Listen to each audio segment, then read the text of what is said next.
G'day Weapons. Before we get started, a quick shout out to WA's premier regional running event, the Bunbury Three Waters Running Festival. Famous for its beautiful, flat and fast course, the Bunbury Three Waters Running Festival offers Indian Ocean views up Ocean Drive, dolphin spotting in Koombana Bay, fast racing around Big Swamp, and the challenge of the infamous Bunbury Lighthouse, or as we like to call it, the CHECKERED BASTARD. With distances from 5k to the marathon, it's the perfect event for everyone, whether you're a beginner looking for a friendly introduction to road racing or a seasoned runner chasing that elusive personal best. With personalised drink stations, on-course entertainment, and a finish line vibe that captures everything great about the regional WA running community, the Bunbury Three Waters Running Festival delivers an experience you'll remember long after your legs stop aching. So lace up, set your sights south, and make Bunbury your next race destination in April 2026.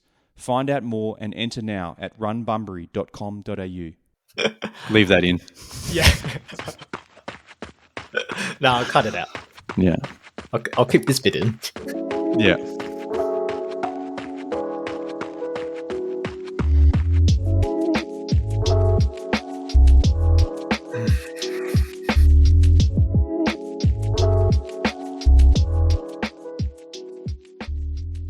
Hi everyone, and welcome to episode 099 of the WA Running Podcast, recording on Monday the 1st of December 2025.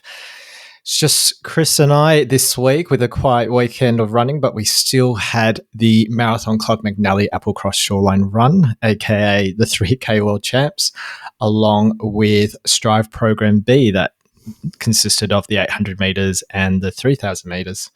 We have our usual Simon Says before we wrap the episode up with our weapons of war. Across my screen is, I'm trying to think of an intro and I can't think of any on the top of my head, so I'm just going to say your name anyway.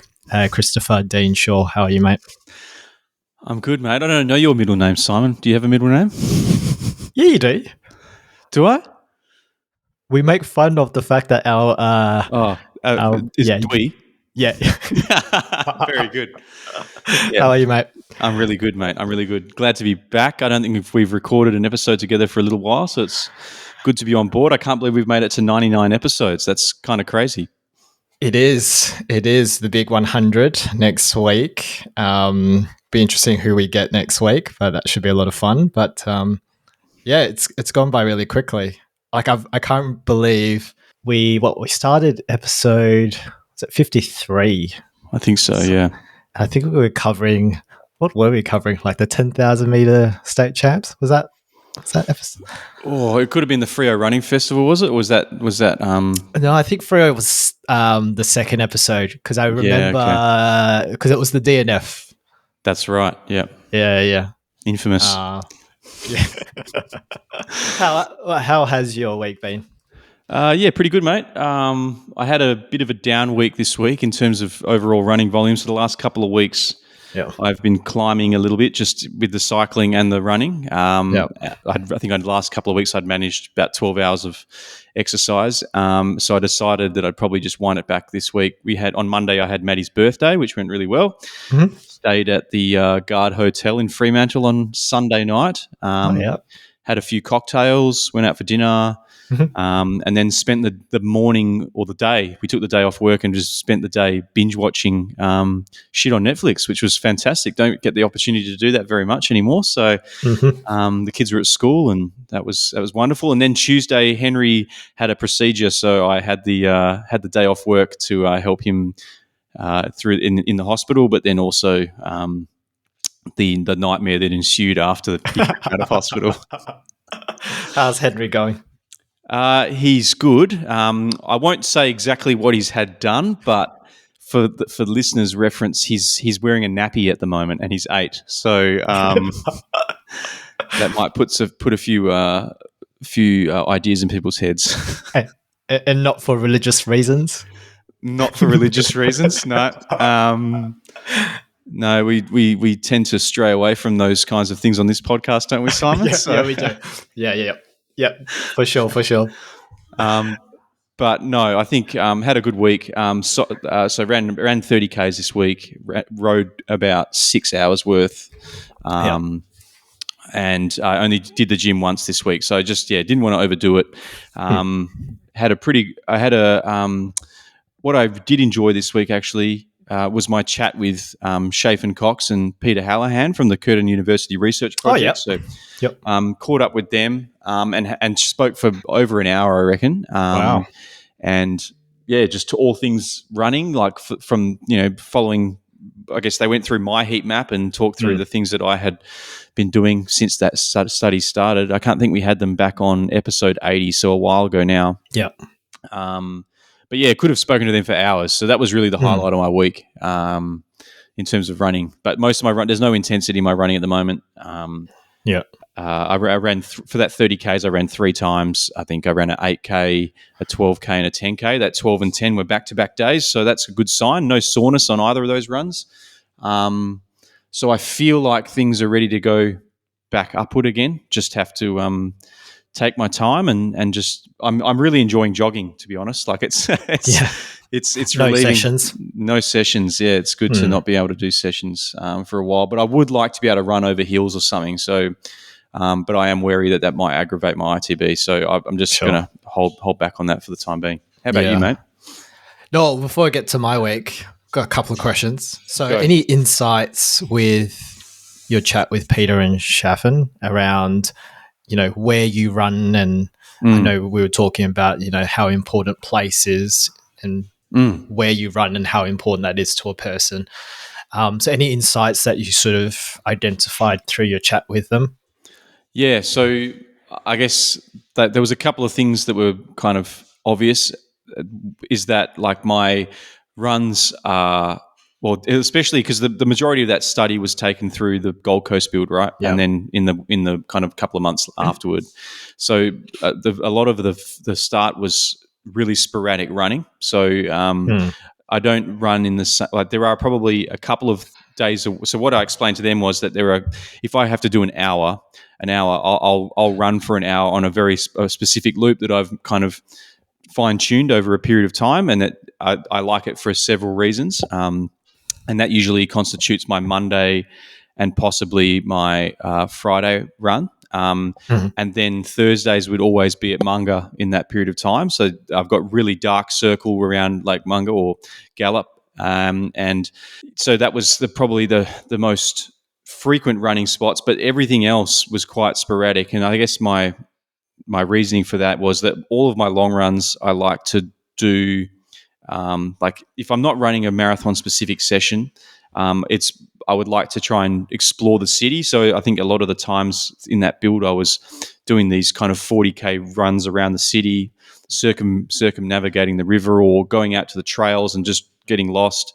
And so, yeah, it was kind of like a shotgun on the map, really, just of like a splatter of stuff everywhere. So they were really interested to hear about, I guess, why I chose to run in different places all the time, but also had a kind of contradicting myself, having some also very specific things that I ran quite frequently. But yeah, it's kind of interesting to reflect on all those things, and because you don't often think about that at all when you're kind of planning runs. You're just looking ahead. You're never really looking behind.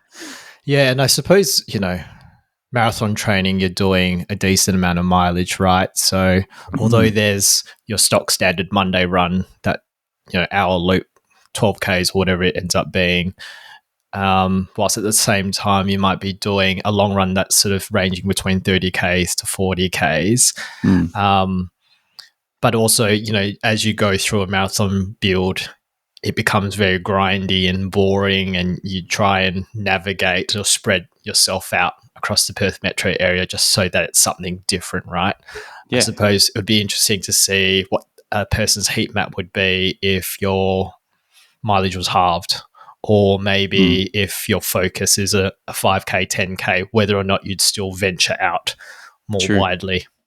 Yeah, that's a good point. Yeah, because I mean, if you are running 7 days a week, sometimes like 2 or 3 times of those 2 or 3 of those days running twice a day, like you unless you enjoy the monotony, like I get bored of it quite quickly. So but yeah, no, it's all important to reflect. Have you had an opportunity to chat with them yet? No, because I got very lazy filling out the questionnaire. So you're not a very good candidate then. A terrible candidate. No, No, I think I filled in the questionnaire maybe for the first 6 weeks, and then I think I was going through. Remember that Gold Coast build where like life just got very busy and hectic, and I think I just missed 1 or 2 weeks of the questionnaire, and then I just kind of gave up a little bit. I wasn't the person that took up the Strava Premium option though, so I'm not one of those people that got Strava Premium from them and then stopped filling in the questionnaire. Disappeared, yeah. So I was good in that way. But it would be interesting to get them back on, because I know a lot of the listeners have been interviewed over the last couple of weeks. So it'll be interesting to be in a place to get them back on to talk collectively about the findings. Yeah, definitely. And I think one of the things that they said to me was how grateful they were for us to have them on in the first place, because it basically increased their participant numbers substantially. Wicked. And now probably, I'm not sure if it's a good thing, but a lot of the participant location is skewed towards Western Australia now. So which is good. I mean, it doesn't really, as long as you're getting participation, I think is important. And I think, even if we're all from WA and we're all training for a marathon, inevitably we're all going to be doing very different things. So definitely. And I think different walks of life as well, because we're dads, so obviously time is very precious to us. So I'm sure we're quite intentional in terms of certain locations. And like you said, what a loop is. This hour loop is set and forget. You're not having to overthink, oh shit, I've overstepped, or I've ventured too far from home, for example. So whereas compared to perhaps someone that's either younger and has more time on their hands, or someone much older with older kids, maybe they're a bit more free flowing in terms of where they're running. Exactly. And another thing that we spoke about was the sensory experience of running these kind of monotonous routes. And so for me, that hour loop was very much because it's running early in the morning and it's running through the suburbs. I'm running on the bitumen, so I love running on the road. I hate running on the footpath, and so that for me is a sensory thing. It's sure. I feel there's the footpath is harder than the road, and so running on the road felt softer on my joints. But it's like also us running through Kings Park and being abused by cyclists. Yep. Exactly. That's like my bread and butter, that stuff. But that was kind of part of the reason, or one of the things we spoke about in that chat. So that's looking cool. forward to seeing what they pull together, and then hopefully next year, once that's all kind of put together, we can have a read of their research, but also get them back on. Yeah, wicked. The other question I wanted to ask was, obviously you've upped the mileage in cycling. Has that? What am I trying to ask? Do you like cycling now, or are you keen to go back to running ASAP? I think you'll see when I get to the weapons of warp that you probably need me to be running more very soon. But yeah, fair enough. Okay. but no, I think I have enjoyed the cycling. It's been a nice change of pace, change of effort level too, I guess. Being completely out of my depth. I look at, and often everyone falls victim to this, whether they're running or they're cycling. You look at people's runs and you see, so-and-so does their easy runs at 4 minutes 50 per kilometre, or so-and-so does it at whatever. And that I can run a 10K faster than them. So by rights, I should be able to run my easy runs that fast. And that's like a trap that people fall into, right? Yeah, of course. Yeah. So I look at people's cycle, go for their rides, and I'm like, well, I could run a marathon probably quicker than this person, but bloody hell, they can cycle a lot further and a lot faster than I can. And so I think with anything, it's just pure practice and being comfortable on the bike and understanding where your effort level needs to be. And so it's in the back of my mind, shit, I should be quicker at this, but at the same time, I'm like, well, what can I do? I'm basically cycling solo. I don't have a peloton to tuck into unless I bump into someone. So, which does make it easier. Like you're drafting off the back of a group. It's like so much easier than just belting into a headwind. But no, it's been great. Like Matt and I went for a cycle last Sunday, and we rode 100K. It was my first ever 100K, and that was pretty good fun. But it's all it's like that exploration of the city is now kind of doubled because I can go significantly further than I could. I mean, granted, I'm riding on a lot of PSPs and again, suburban roads. I do love riding on suburban roads in the early hours of the morning, much like I like running on them. But after a certain point in time, and when the cars come out, it's kind of scary. So, And what's your game plan, I guess, in terms of proper return to running, where you might be incorporating sessions? So, like, what's the indicator for you to go? Yep, I'll test myself with a session here or there. Yeah, I think I'd like to be able to run 5 days a week, so probably around 60 Ks.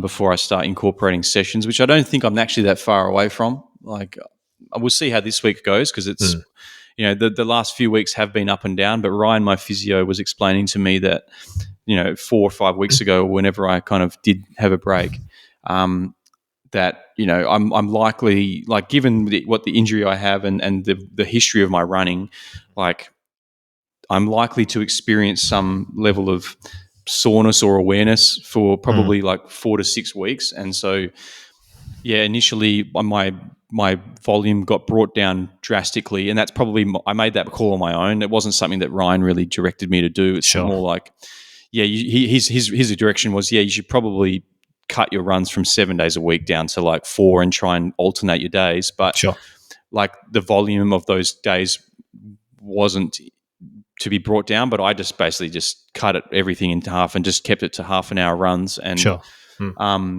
now it's just been building back up. And it's funny how quick, you lose the conditioning in your legs from running 100K weeks to then suddenly a 30K week feels like a lot, But granted, I cycled for nearly 3.5 hours on Sunday, so my legs this morning were pretty torn up, But just all quads. It's just quads. I just must have the weakest quads. Well, hopefully the cycle subsides in the coming weeks. Yeah, I would expect that. Yeah, once I get up to 60 Ks a week, I'm then running 5 days a week. I can probably put in a one light session, and then maybe my cycling goes down to twice a week. It's not 3 or 4 days a week like it is at the moment. Yeah, cool. All right. Well, my week, a bit of a down week, I guess, with the track event on Friday, but I did miss Tuesday, just some changes at work and picking up responsibilities out of the blue. So, Tuesday was meant to be like a short VO2 session. Usually when I'm racing, it's like a 6 by 1 minute kind of efforts. Skip that. But it was just easy running in the lead up to Friday. So Friday we had the debut, so we can cover that a little bit later, but that was a lot of fun. And then Saturday, so, with Team Tina, the sessions are Tuesdays, Thursdays, Saturdays. So with Strive events on a Friday night, it will make things a bit tricky where I might deviate from the usual session days. But Saturday was the first Team Tina sort of time trial that we usually do in summer.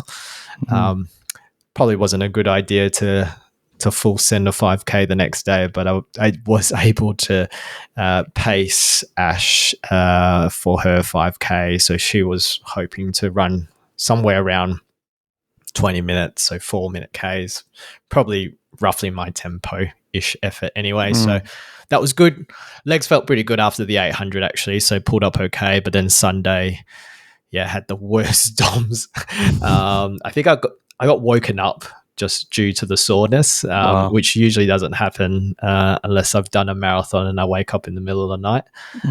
So Sunday was a bit rough, but I think once I started running, like after the first couple of Ks, I was rolling again. So, 64K week, it's effectively half of what I would have done during a marathon build. But I think over the last couple of weeks, I suppose the intensity has increased. I'm doing sharper stuff. I'm not really running tempo type efforts anymore. Like everything is kind of threshold and harder.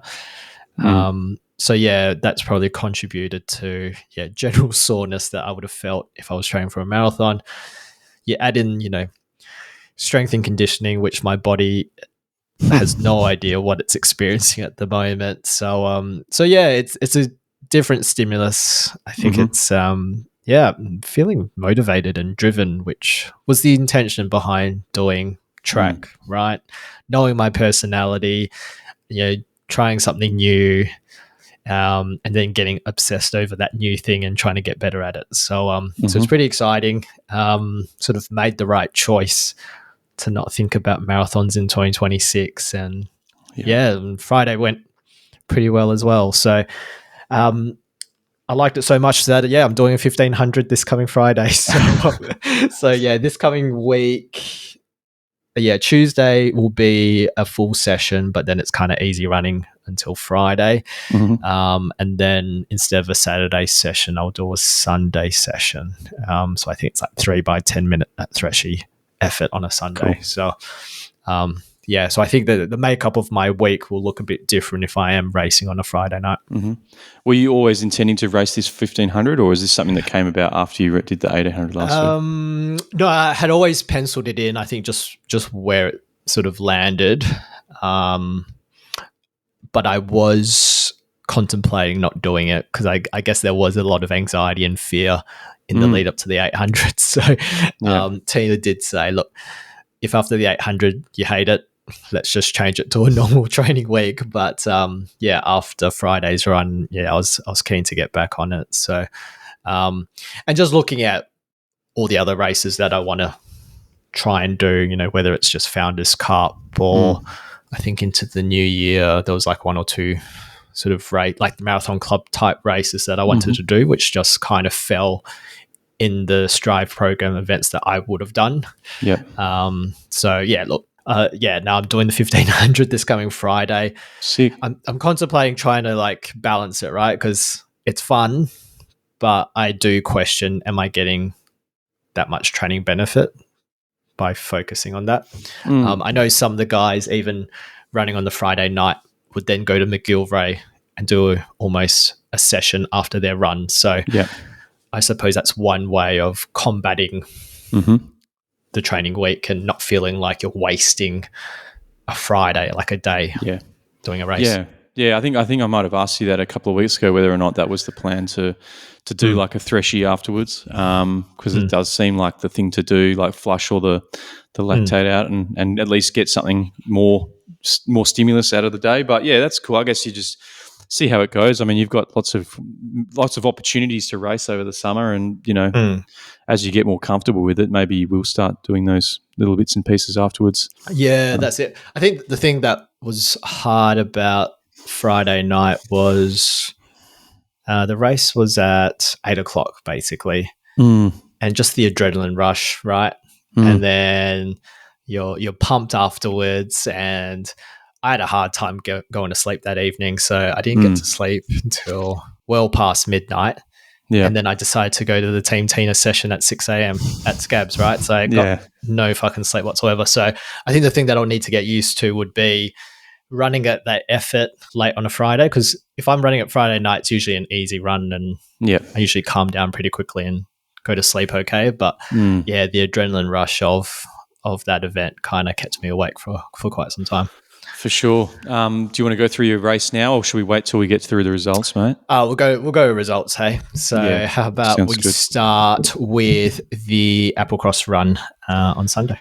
Yeah, sounds good. All right. Well, actually, before we do that, sorry, I did want to ask you, what's your strength and conditioning routine look like at the moment? I'm asking for Shane Johnstone, of course. Do you know what I'm doing? It's nothing sexy about it, but I'm doing the Stephen Scullion YouTube videos basically. So it's kind of a lot of single leg and dynamic movements, to be honest, with some dumbbells. So that's good. Kind of basic in the grand scheme of things. I think I'm starting with reasonably light weights at the moment, just to not cook myself too quickly. And then once I start building almost a routine to make sure that I'm actually doing some form of strength and conditioning, then I'll up the ante a little bit. Cool. So yeah, I'm kind of doing that on the session days. So Tuesday, Thursday, and Saturday, and maybe I'll just push a little bit on the Saturday, knowing that Sunday's a long run, and my long run's only 60 minutes, and then Yeah, Monday's sure. a recovery, so I've got kind of 2 days to recover. So Saturday nights I try and push it a little bit, and I might just look up a YouTube video with something different where I'm just trying different movements, but it's mostly single leg or an isometric hold type stuff. Yeah, cool. Well, I mean, Mackenzie and Coach Bocky have plenty of videos up on their Instagram that you could follow with Smithy whispering stuff in your ear with bad haircuts. So, beautiful. Yeah. I'll just lurk the double Instagram later. Yeah. Yeah, definitely. Nice. No, sounds good, mate. Awesome stuff. Well, yeah, let's we'll get into this Applecross Shoreline run. So this year it was actually held over at Tompkins Park because the jetty that goes around Majestic Point has been closed for the last couple of months in Applecross. So it used to start at Jeff Joseph, used to run south or west towards Tompkins, but now it's all along the Tompkins stretch. So I think from the kind of feedback that I'd had from people who ran it on the weekend, they did say that they did enjoy the location change. So cool. That's a nice plus.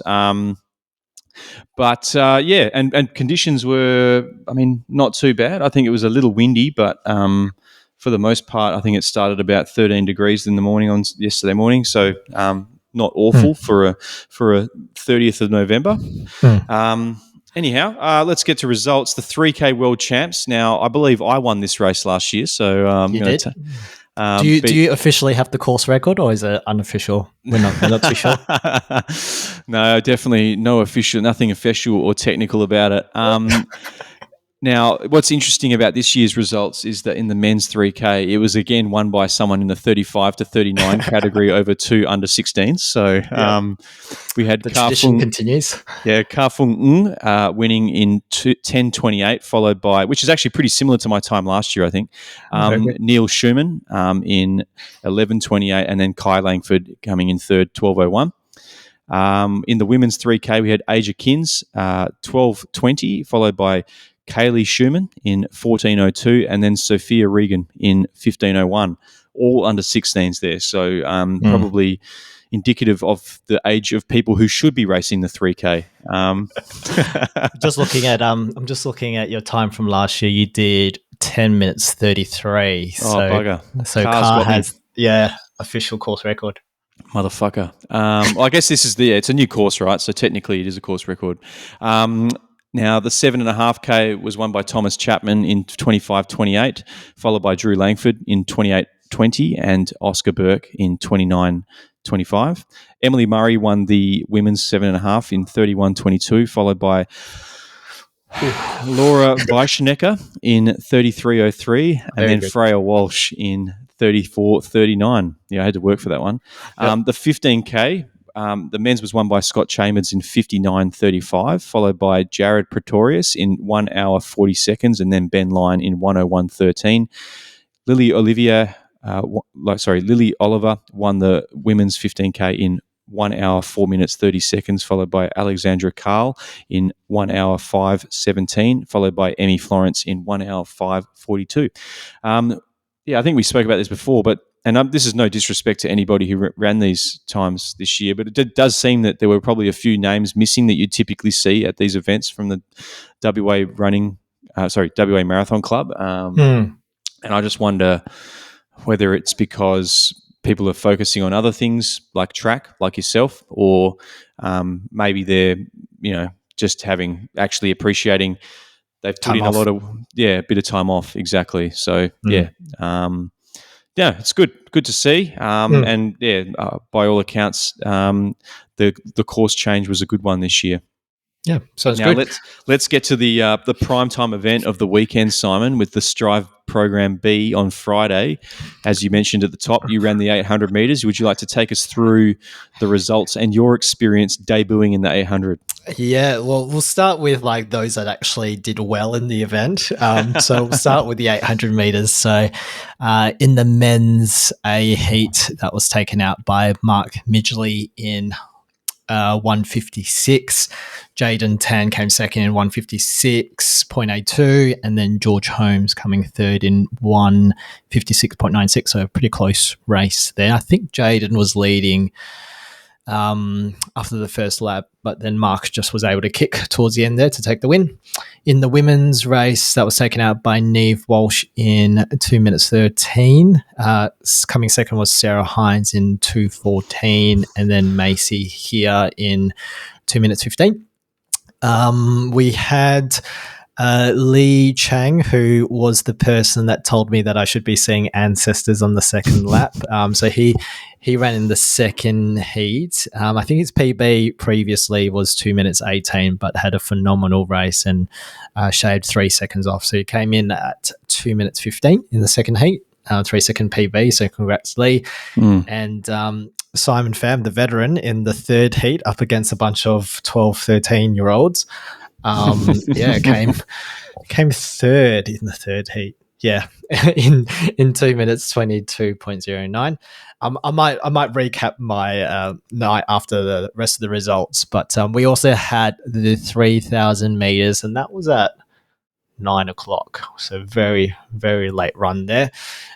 Coming first in the women's race was Sinead Noonan. So it was her first race in, I think she was telling me, since Wells. I think. Wow. So quite some time. So she came first in 9 minutes 40. Coming second was Leah Allen in 9:57, and coming third was Sophia Brown. In the men's race, that was taken out by Tom Moorcroft in 8 minutes 15, so very swifty there. I think it was by himself for the most part and was just in cruise control. Coming second was Ben O'Sullivan in 8 minutes 30, and coming third was Andrew Helbush in 8:34. So my race. So, I think in the lead up to it, it was pretty nerve-wracking. I think because of work being busy, I didn't really think about it until Thursday evening. But Friday, as I was rocking up to the athletics stadium, just noticing the car park was absolutely full, and that just all of a sudden just fucking freaked me out. I was like, what the fuck? Packed stadium. I know. I didn't think we were that popular. Yeah. We're only the number 2 WA running podcast in WA, but That's true. Turns out the Imperfects was performing at what's Challenge Stadium nowadays, HPC or whatever it's called now. So that was on at the same night, so that's why the car park was full and overflowing.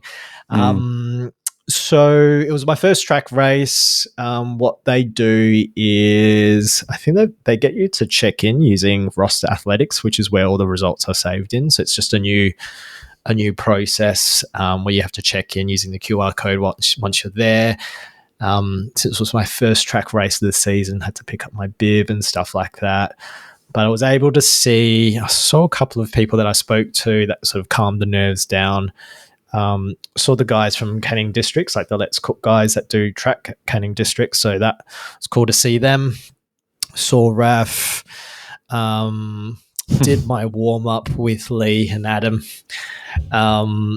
And learnt how to do drills properly for the first time. So they gave me an idiot's guide to the Canning District's drills over at McGillivray, so that was cool. I was actually a little bit nervous about it because, you know me, I don't do drills. I just watch you prance on a Thursday morning. So to actually do it myself was a bit nerve-wracking, considering that, I'm racing and not doing drills before a race ever before. But that was still good.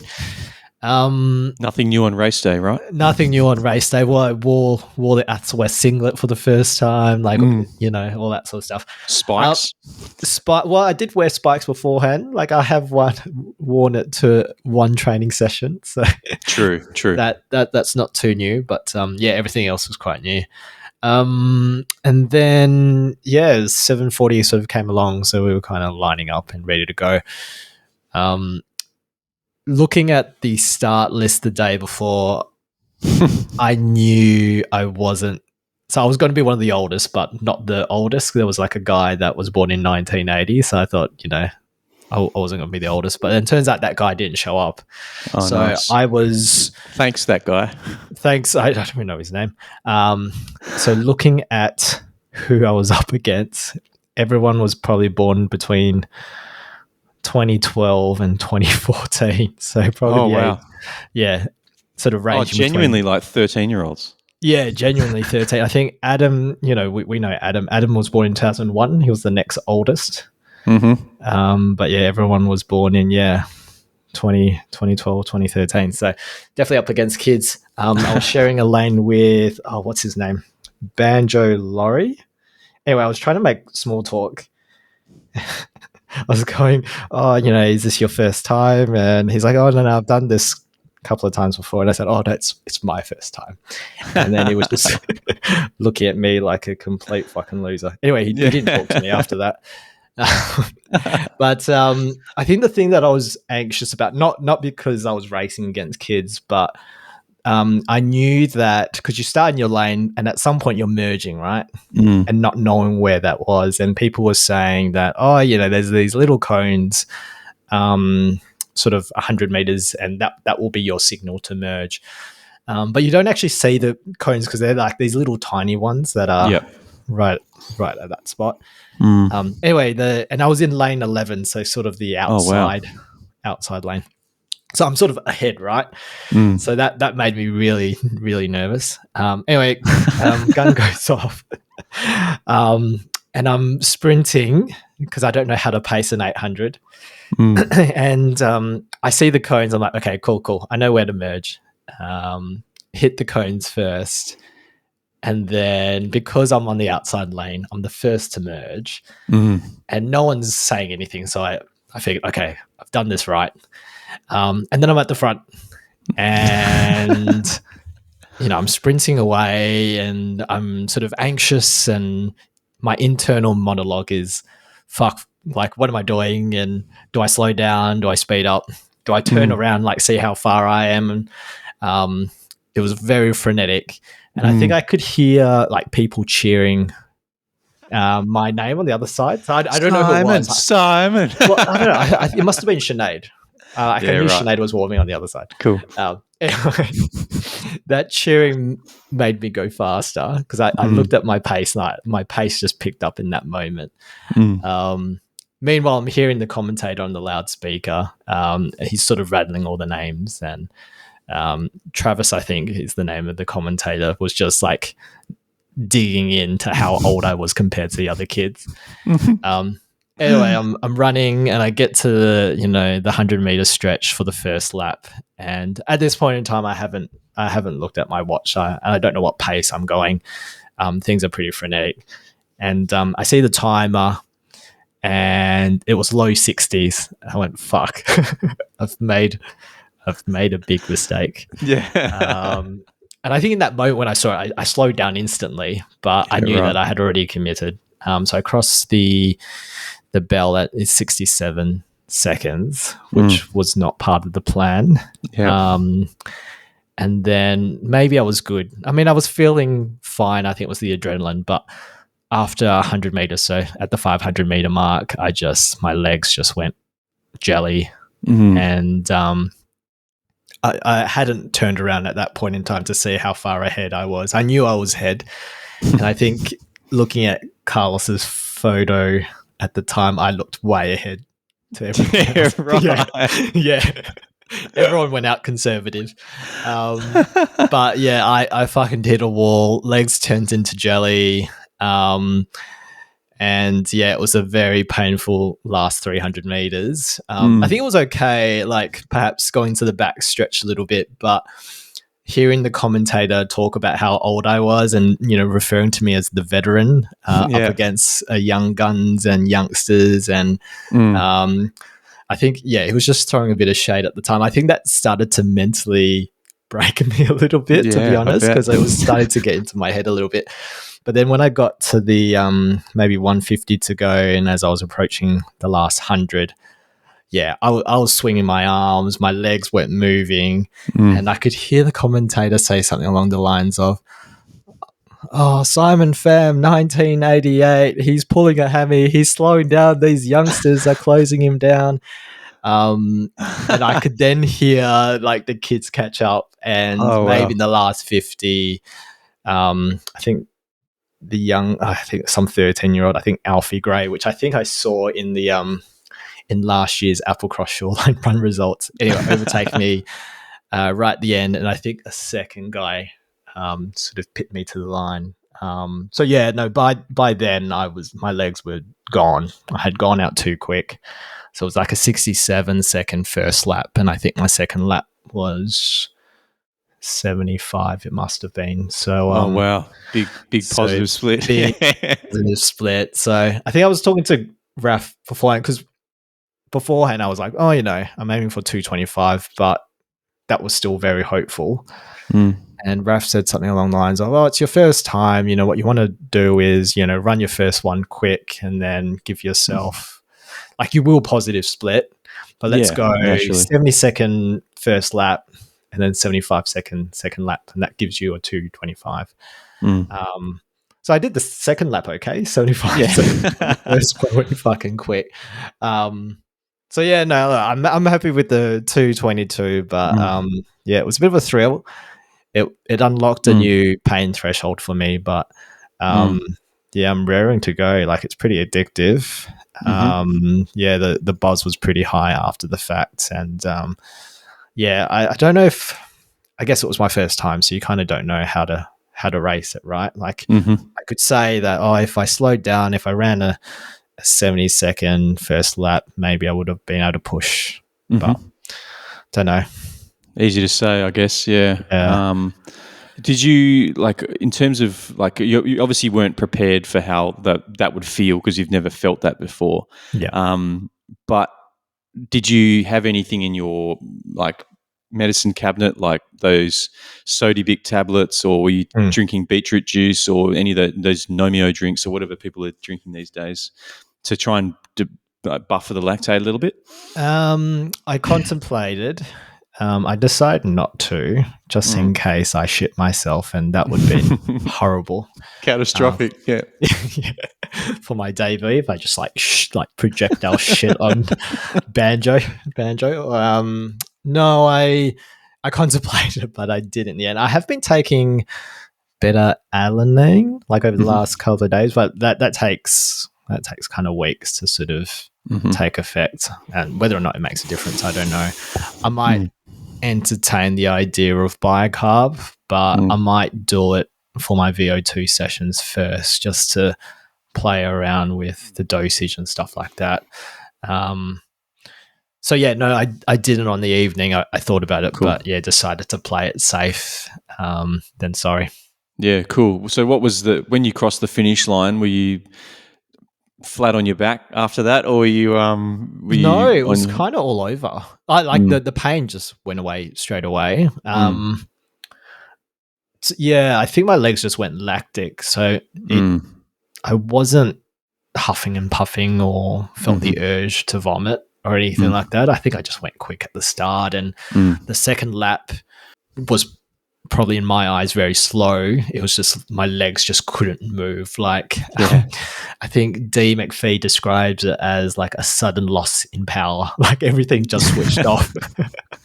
So I don't think maybe I could have pushed myself, but yeah, the legs just wasn't turning as much as I wanted it to. So so yeah, like, that was probably a fear that I had, was like, would I throw up mid-race or towards the end or soon after? But I didn't feel that at all. So good. In a way, going lactic probably saves me from that urge to do that. But true. But yeah, no, yeah, it was pretty exciting.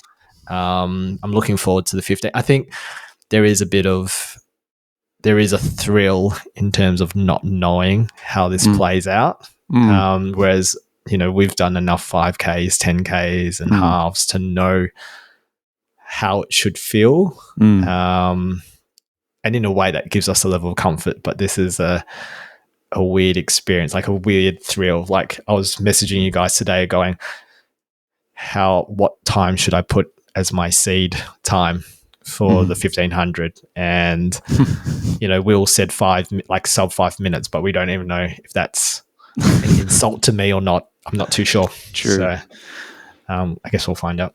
Yeah. So I guess, you obviously don't know yet, but like, obviously almost double the distance, 3 3/4 laps.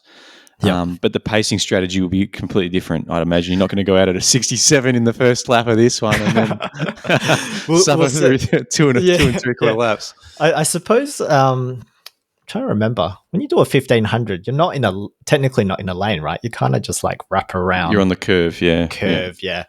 And you're kind of merging straight away, don't you? So, so I feel like maybe that will, settle the anxiety and nerves straight away. And true. I don't get caught up in it. You can take the Jakob method and just fall straight to the back and just follow the pack and basically, chase down rabbits. Yeah, that's it. Whereas I think on Friday I was already ahead, and I didn't know what to do other than to sprint. So it was good. It was a good night. I think conditions were bang on perfect. Basically, I expected the win in the backstretch because that's what everyone says. So, but yeah, it was pretty good. It was quite cool as well, and it was nice to see. Yeah, like it was nice to see Sinead sort of hung around to see her race.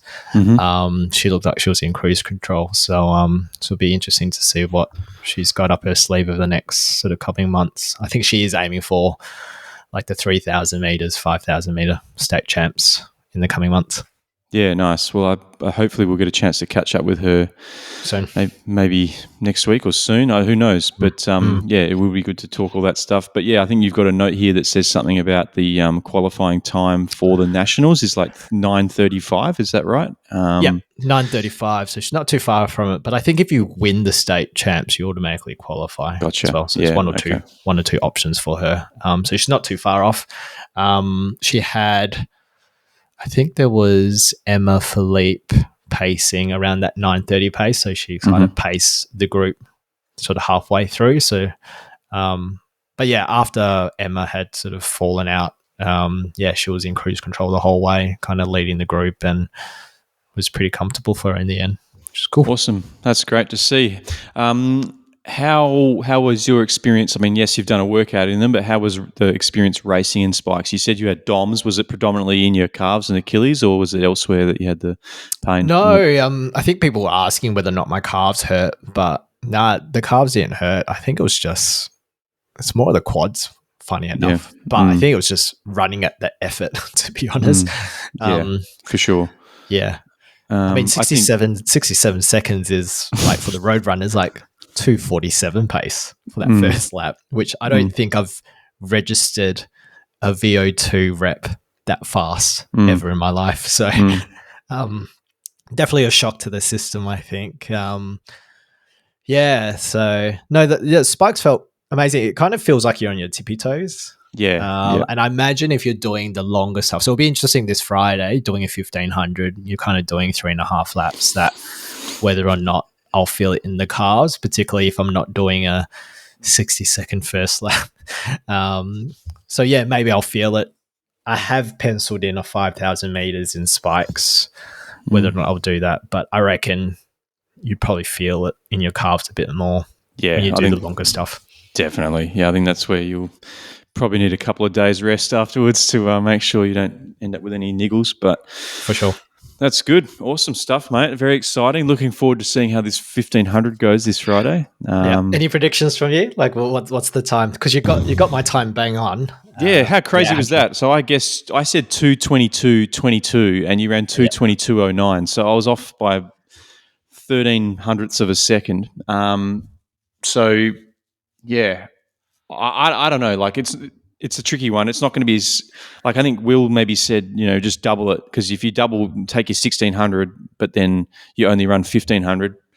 But I'm not sure it's quite that simple. So I don't know, maybe like 450 or something. Who knows? Like it's interesting. I was talking to Lee beforehand. That's probably pretty stretched, to be honest. I mean, Lee before Friday could run a 2:18. And he said he struggled to run under 5 minutes in the 1500. Like, I think he just scrapes in. Yeah, okay. So that's interesting information for me here. I feel like on a different day, you could probably run a 2:18. Like, if you ran a 69-second first lap, potentially, you might have been able to carry through. But, I mean, if it's not like a race where you're looking at your watch every fucking kilometer exactly. split. You're just running and running to feel, and you won't know what that's like until you just keep doing it. So doing it a couple of times, yeah. Yeah. Oh, that's cool. Yeah, I'm not going to. I mean, if you break 5 minutes, that'll be amazing. That'll be just a great achievement. And then you just got to think that people run 4-minute miles. So it's it fucking blows my mind. Yeah. Yeah. Absolutely crazy, mate. Yeah. All right. Awesome. Well, I think that wraps us up for the program B. I think we got program C coming up this Friday, and then in 2 weeks' time, it's program D. Maybe we'll go through that a little bit later, but. So we also had a few WA reps over at the the selection trials for the World Cross Country Champs over in Stromlo, over in Canberra. Now, I think Leon Pompiani won the women's race, but we had Charlie Rose Carline coming in 7th in 38.08 for WA there, so that's awesome in the 10K.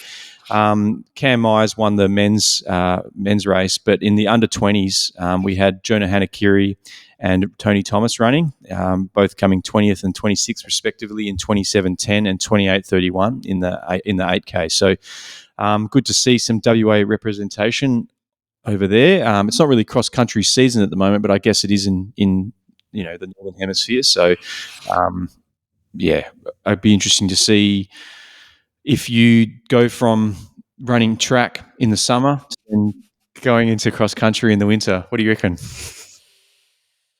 Never say never. I mean, who knows what will happen after Hurdies next year? Yeah, true. I might just change things up, do backyard ultras, or disappoint my wife in another way. 24-hour track races. Yeah. Oh yeah, no, piss on the track. Every couple of hours. Speaking of trails, we had the Ultra Trail Kosciuszko over the weekend with a couple of WA reps as well, or people based in WA. So we had I think UTMB Kosciuszko has sort of 30K, 50K, 100K and 100 miler. But what we have here is in the 50K, we had Mikey Demantis. I don't think he's from... He was based in WA but has since moved back east. But he took out the 50K in 4 hours and 4 minutes. So Mikey won Transcend early this year, and looks to be his thing. I mean, to be able to run 50Ks with 1,300 meters of elevation in 4 hours is absolutely bonkers. So well done, Mikey. Yeah. Can't sort of fathom that. And then we had Maluka Bancroft. She finished in 5 hours and 29 minutes to come 11th in the women's race. So congrats, Maluka. We had the 100K, which is about 3,728 meters of elevation gain. So we had Fabien Desnois coming 4th in 10 hours 15. I think he's a Frenchman that was in Perth for a little while. He came 2nd behind Carlos at the 3.5 a month ago. Yeah. He came 4th. I think he is a trail guy by background. So he came 4th in 10 hours 15. And then coming 5th was Bryce Turvey in a very impressive 10 hours 37. And then we had Ari Houston coming 4th in the women's race in 12 hours 41. So congrats, guys. We also had Andrew Chow from Team Tina. So he completed that in 18 hours and 31 minutes. I've just got down here his little recap of his race. So his post read, it was all fun and games until everything went horribly wrong. Went out way too hot for the first 50K and paid dearly. Despite challenging headwind and snow on course this year, I ran faster than last year's Cosy 50 for the first 50K. Legs failed after 60K. Don't know what happened, but I simply couldn't run at all after 60Ks. I tried to run, but my legs simply refused to move. Tumbled and tripped so many times before I decided to just power hike my way to the finish. Absolute pain cave. Took me 12 hours to move the last 40Ks. It was brutal trying to climb up and down the mountain in the dark with light rain, snow, and headwind.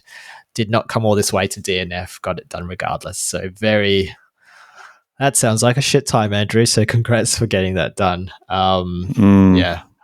Very brutal there. And then in the Cosy Miler that consisted of 4,710 meters of elevation gain. We had Christy Laurie coming second. So an impressive race by Christy, getting that done in 22 hours and 26 minutes.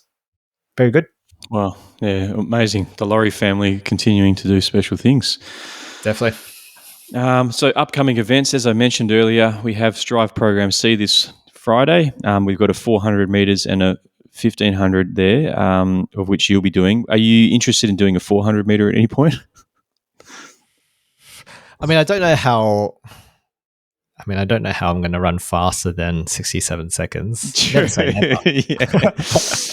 I don't know what 67 seconds gets me nowadays, but no. I reckon what I'll do, I didn't plan on doing another 800, but I feel like I'm going to do another 800 before the summer's over. It's trying to work it through Herdies, because Herdies is in sort of mid-March.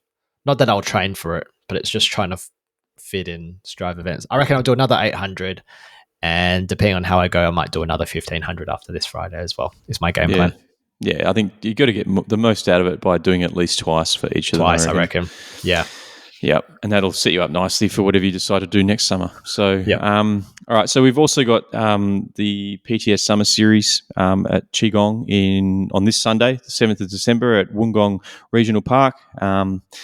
We've got the Founders City Beach Christmas Run on the 14th of December with 4K and 8K options there, and I think they give out prizes for best dress. So, are you going to try and do that if the body holds up? I might come for a jog. Yeah, I mean, I can manage an 8K run now. It's just I won't be running it quickly, so maybe I'll dress up and try and win the prize for the most outrageous outfit. But knowing my taste in costumes, I probably shouldn't be turning up to something like that. There are kids at the event. It's a family-friendly event. Yeah, exactly. And it's like 7 o'clock on a Sunday morning, so it's not midnight in Fremantle. No, at all. Strive Program D's on the 19th of December, 800 meters and the 5,000. So is that the 800 you're considering doing, or are you going to do the 5? Initially, I was thinking about doing the 5,000 meters because that would be a month before the community run, the state 5,000 champs on the 24th of Jan. So I was contemplating doing the 5,000, but we'll see. Yeah, not too sure at this stage. One or the other, I reckon. Yeah. So with just on the community run in Jan, now that you're a registered Aths West athlete, will you do the community run, or will you jump in with the state champ heats and run against some guys who are running 15 minutes in the 5K? I don't know how I feel about getting lapped twice in the state champs. No, I'll do the community run. I mean, I think they do There's A two races, heats. B races, yeah. No, I don't think I'll be good enough to make it into the B heat. I don't think, unless I'm running, I don't know, sub 17 or something. That's true. I don't think that's happening. We ran the A race this year, right? Like we got ran absolutely the A smoked. community run. Yeah, we got smoked. Yeah. Yeah, we were the last two, I think. Yes, we were. I guess even if you're running 16 minutes, you're still going to be kind of on the slower end, in these. You will. These races. But no, that's cool. I'm looking forward to that. That'll be a great spectator. Even if anyone's not running it, it'll be worth going out there to check it out because it is a good night. We've got 6-inch trail marathon on the 21st of December between North Dandalup and Dwelling Up. There's the 3-inch and the 6-inch there, so 23K and 46K. There's Paloof Relay on the 26th of December out at Perry Lakes, hosted by the Marathon Club. It looks like Simon's got a teammate. Would you care to share, or is it your daughter? No, Miaza's not running because we'll be there for a while.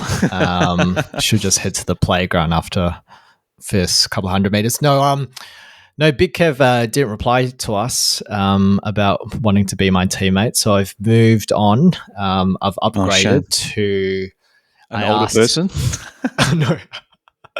No, a younger person. Wow. I asked Ella Eastor to join me, so we're gonna be a mixed team. I think we're gonna eye the top prize mixed relay is the game plan. So she's been injured for the last couple of weeks. She's got a dodgy calf, but she looks to get back into it, and hopefully we can post a quick time. Yeah, very good. Well, that's on grass and kind of soft surfaces, so hopefully not too demanding on the body. Try not to be. I realised it was at 9:30, which is pretty late. It's like lunchtime for us. So anyway, I know. so there we go. Good stuff. That's good, mate. Well, you might stand a chance of a podium there in the mixed. That's good.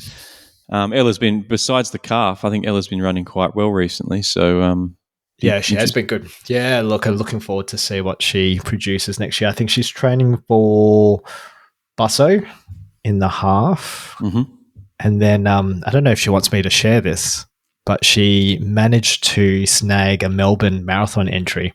Oh, no way. For next year. So potentially a marathon debut is on the cards for next year. Yeah, that's interesting. I wouldn't be surprised if she ran a sub-3 on her first try, to be honest. Yeah. It'll be pretty remarkable. But she'll probably do it. I think she's in like sub-90 shape. She's just never had the race to do a fast half. What did she run at Perth with Macca? I could be making this up. 132, somewhere around there, in atrocious conditions. True, that was awful. Yeah. Very good, mate. Awesome. Well, if she doesn't want us to share that news, we can bleep that out. Nah, I'll leave it in. Actually, I'll message Ella afterwards. It could just be hearsay. That's all. Yeah, I could be lying. We lie all the time. Yeah, exactly, intentionally. So Simon says, we've been going for an hour, Simon. Let's wrap this episode up. Yeah. So very quickly from us. So we've got the Bunbury Running Festival. That's on the 12th of April next year. We did the call out for paces probably a month ago. So thanks to everyone that sort of put their hand up. So we've got 3 hours. 3-hour pace group potentially locked in, 3 hours 30 locked in, 4 hours looks to be locked in as well. But I think we're just keen on some women paces to sort of even up the genders a little bit. So if you are keen on pacing, just drop us a DM and hopefully we'll be able to lock some additional paces to the group. So whether it's the marathon, I don't think we've cleared this with Ian, but I'm sure it'd be cool to have some half marathon paces as well into the mix. Pending permission. I think even if we were to bump some of the blokes that are in those pace groups, I would have no reservations in doing that for the sake of representation. So that's good. Reggio's is out now. I think we were chatting to Ian last week.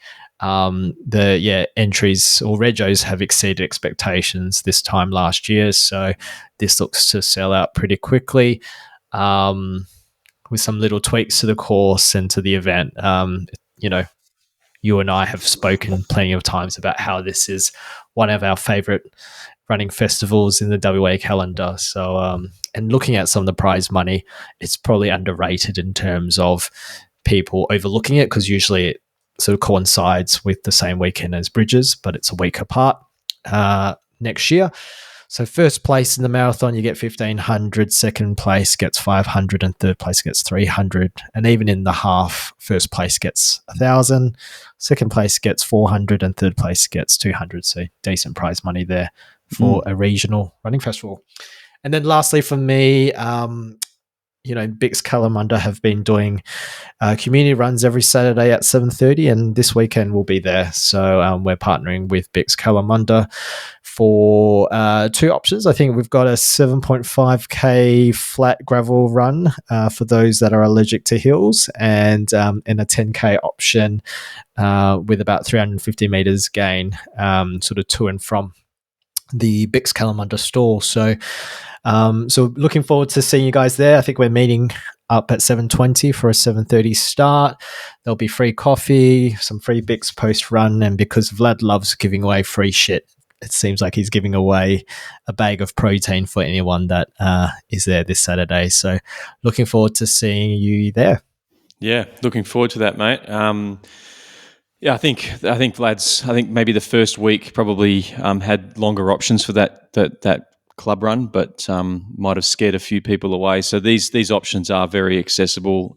Like Simon said, like 10K with 350 meters of elevation might sound, intimidating for some people, but these are pretty accessible trails without anything too onerous to be climbing over. So I guess the key difference between them is that the gravel track is on gravel and the longer option is on what we're calling trail. So there are some looser surfaces there, and that's, I guess, where the challenge lies.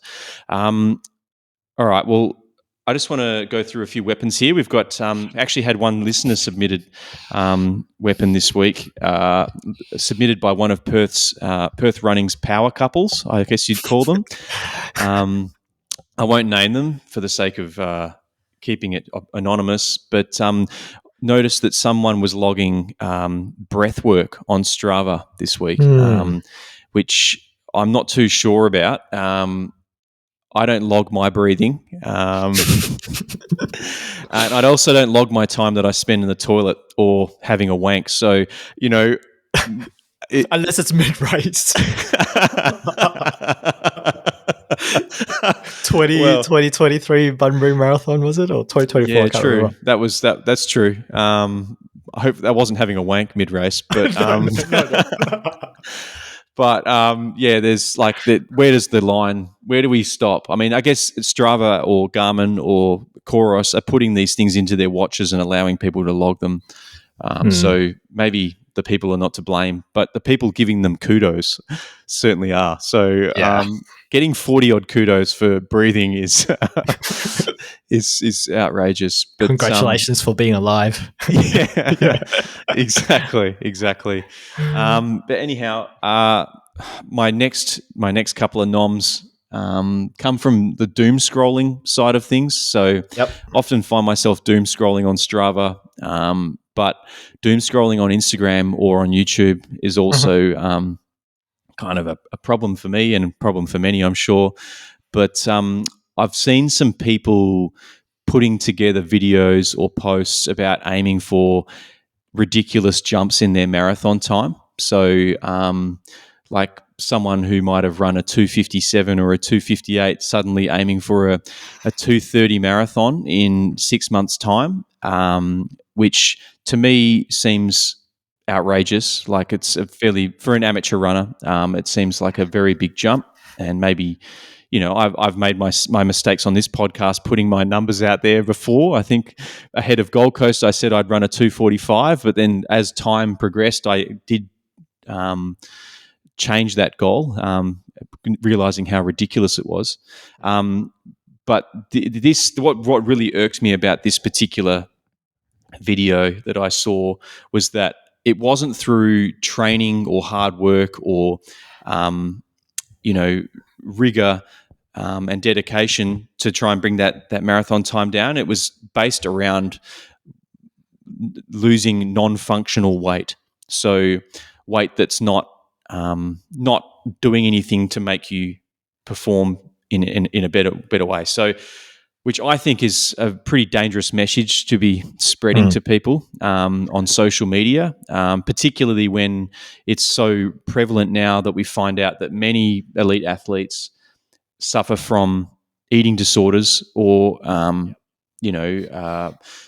red S or, suffer stress fractures because of their underfueling, and that's become a systematic problem through their training groups or their universities that they've attended.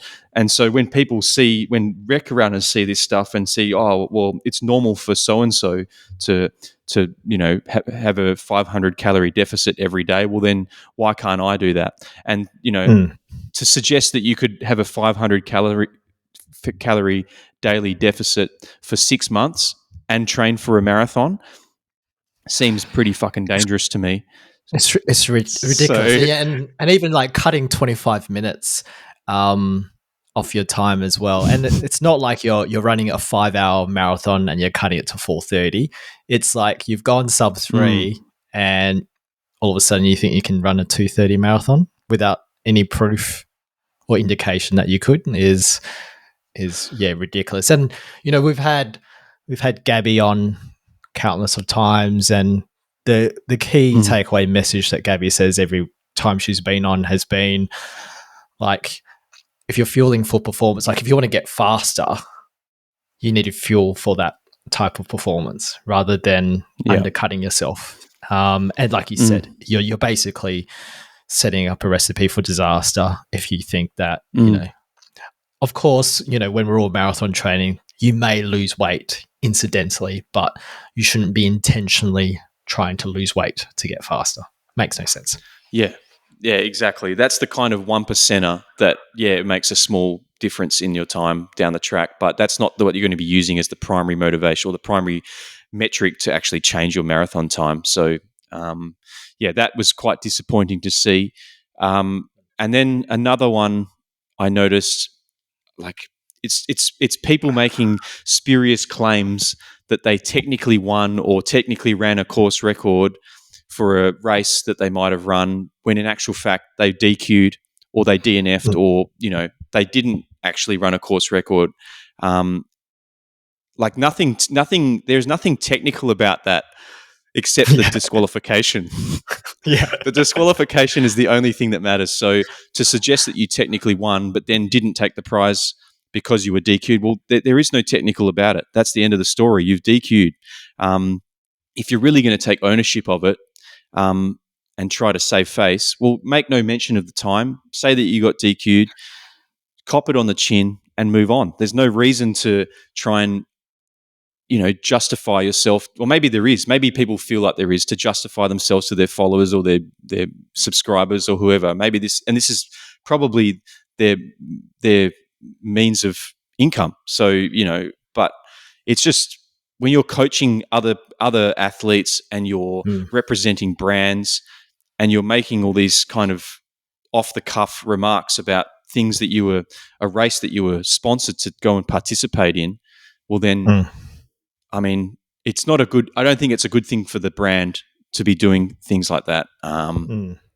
Agree. It's like no different to, claiming that you technically can run a sub 18 5K until you've actually officially run it. Like, it's no different to that, basically. Exactly. Yeah, it's no different to the stuff that we've been talking about the past few weeks from the OMTIU stuff, like it's I could or that that bloke that ran a sub 3 hour marathon around the river a week after he ran Perth Marathon. Technically you ran that, but it wasn't a race, so it doesn't matter. It's irrelevant. Like, exactly.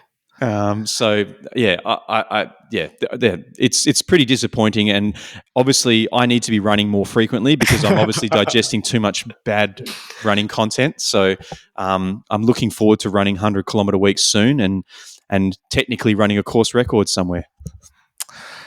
Well, maybe you're just upset that your official course record was broken over the weekend. It's possible, yeah.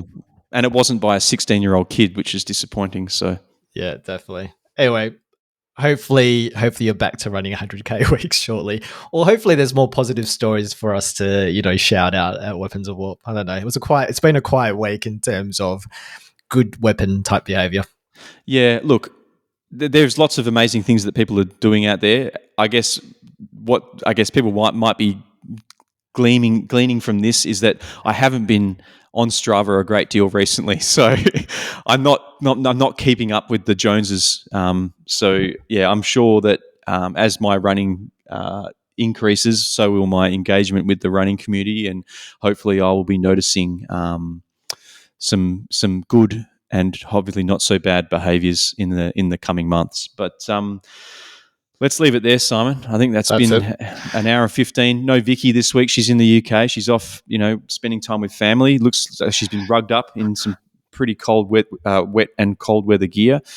But she's been keeping us honest, keeping us on our best behaviour. But it's when she's not here where we get a bit unhinged. So looking forward to getting you back on, Vicky. Yeah, definitely. Episode 100 next week, which is crazy. Anything big planned for that, Simon, you reckon?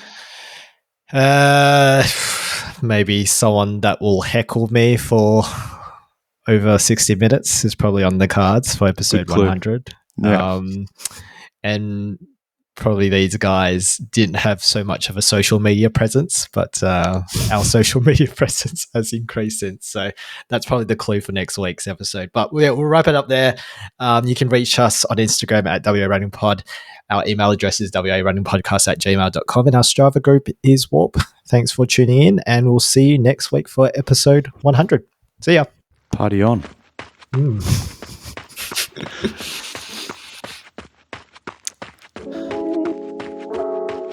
See, I thought our mate would have run the Applecross run, but wasn't on the result list, unfortunately. Technically not. Wonder what happened. I saw a photo of what appears to be a 10-year-old holding like a sword in the Applecross run, just protecting herself from dangerous animals. Yeah. Yeah, fair enough.